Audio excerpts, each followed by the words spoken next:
বর্তমান মানুষের রক্ত, মাংস, হাড্ডি, কলিজা, ফেফড়া এমনকি সর্বশরীর নিয়েই সবচেয়ে বড় ব্যবসা আরম্ভ হয়েছে।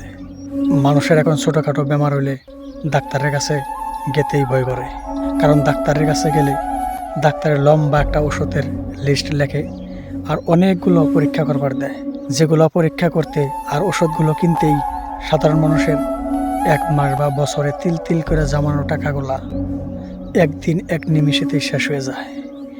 এর একটাই কারণ, কমিশন। প্রায় 90% ডাক্তারই কমিশন খায়, যার জন্য সাধারণ মানুষের এত বিপদ হয়েছে।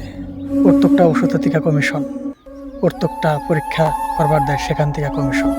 এই কমিশন খাওয়ার জন্য মানুষের আজ হারাস্তি বেশি হইতেছে।